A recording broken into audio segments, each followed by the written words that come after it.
Fact number 6, and possibly the strangest entry on this list. On December 21, 1970, Elvis Presley walked into the White House and met with President Richard Nixon. He requested the meeting himself, via a handwritten letter he personally delivered to the White House gate at 6:30 in the morning. In the letter, Elvis described himself as a concerned American citizen who wanted to help fight the war on drugs. He offered his services as an undercover agent for the Bureau of Narcotics and Dangerous Drugs. He believed his unique position, trusted by both young people and law enforcement, made him the perfect asset. Nixon agreed to the meeting. The two men shook hands. Elvis reportedly hugged the president. Nixon, by most accounts, had almost no idea who Elvis was. His aides had to brief him beforehand. Elvis left the meeting with a federal narcotics badge, a collector's item he had specifically requested. It was, in essence, a symbolic gesture, not an actual law enforcement credential. But Elvis apparently cherished it. The extraordinary irony, which history has since made impossible to ignore, is that at the time of this meeting, at the very moment Elvis Presley was asking to help fight drug abuse in America, he himself was already heavily dependent on prescription medications.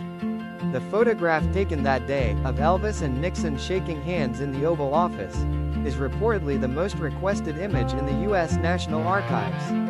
More than any war photo, more than any presidential portrait, America is a complicated place.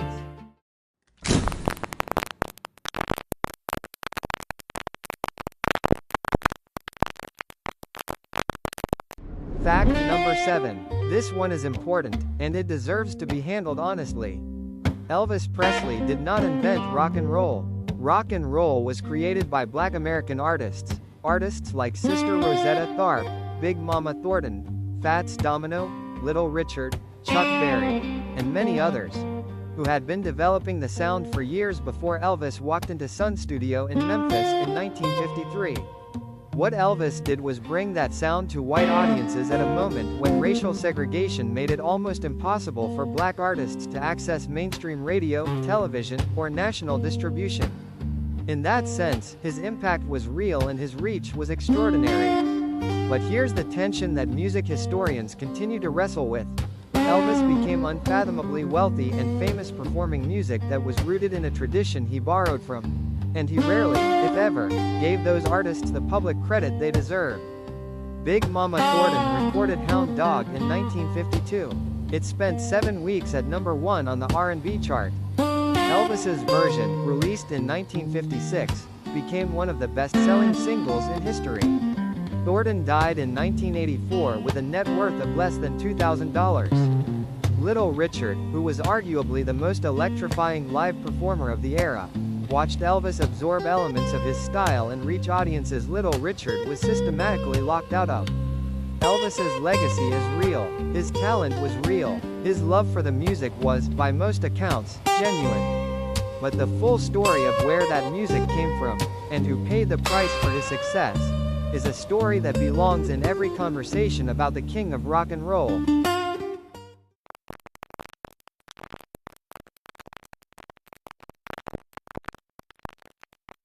Fact number 8.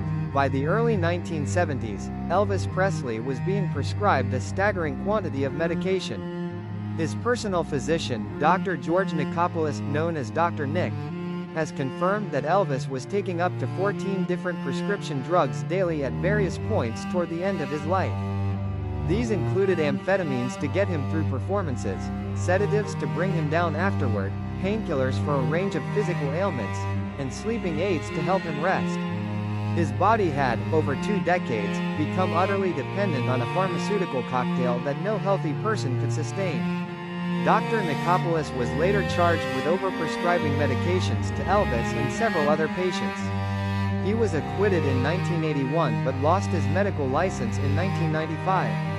The official cause of Elvis's death on August 16, 1977, was listed as cardiac arrhythmia, an irregular heartbeat. But the autopsy, portions of which remained sealed for years, revealed the presence of multiple prescription drugs in the system. Most medical experts who have reviewed the case believe that polypharmacy, the toxic combination of multiple drugs, was the primary cause of his death, not heart disease alone. He was 42 years old.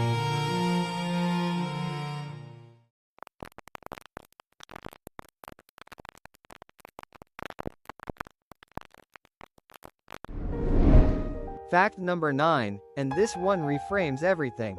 Most people place Elvis in the rock and roll box. But Elvis Presley always said his first love, his deepest musical influence, and the foundation of everything he did was gospel music.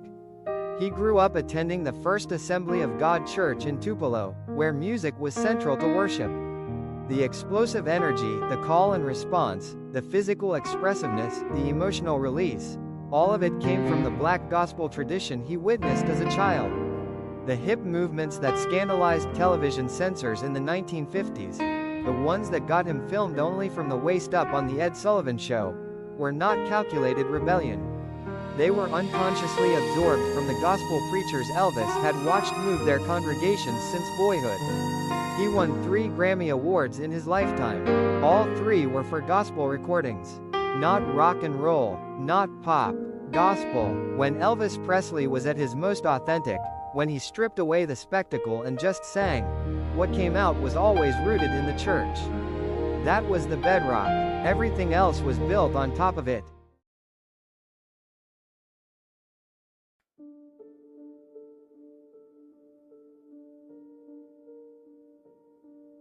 Fact number 10. When Elvis Presley died in August 1977, his estate was valued at approximately $5 million. After taxes and debts were settled, the practical remainder was far less. Graceland was at risk. The financial legacy of the king of rock and roll was, in the bluntest terms, a mess.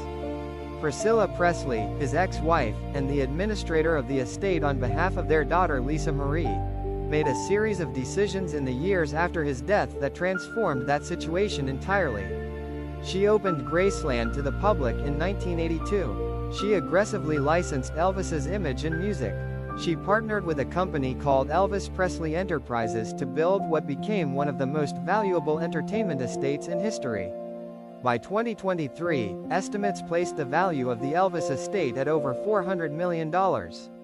Lisa Marie Presley, who inherited the estate, passed away in January 2023 at the age of 54, leaving her own complicated financial legacy and 3 surviving children.